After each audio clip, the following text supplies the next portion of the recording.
Hi, I wanted to say a couple things about the upcoming skeletal practical. One is go to shared files under Campus Cruiser, and you're going to look for the master list of the skeletal bones and osteology, which are the landmarks that you need to learn for the practical. There are more bones and features available in the text and in this course than you actually have to know. We'd spend forever learning all of them, so I've narrowed the list down to save you some time and effort. So what you do is you go print that list off and you lay it out here. You come back and you log in, and I wanted to show you where you start learning some of these features. Start over here when you log into McGraw-Hill Connect to this Cadaver dissection tool. And you come over here and you click on it. It's going to open up another tab. It's going to come to a screen like this right through here, and which has got all kinds of features, not just for the skeletal. We're also going to use this for the muscular system, but for the skeletal practical, you're going to start with selecting a module up here, and you're going to come down to number 5, which is the skeletal system, and it'll open up this window right through here. And they're asking you to select what is it that you want to do. Do you want to do a dissection of the skeletal? Do you want to watch some movies about it?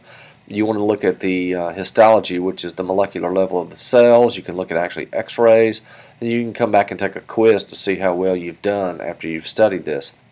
I'm advising you to take this first and go through the dissection, and by clicking on that, it opens up a screen here, and we're going to select a topic, and you're going to take the list that I gave you, lay it out, and start at the top and start going down those terms. There's a lot of stuff here that you do not have to know, like the ethmoid bone. I'm not asking you to know it.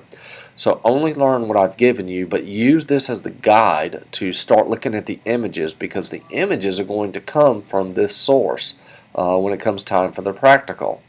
So you can click on the skull if you choose, and you can click on a type of a view that you might want right through here, and you can look through here and you can see different features.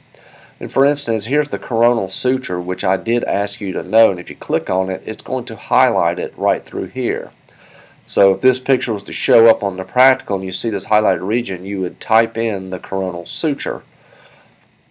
Go down the list and learn each one of those terms that you would actually have to know.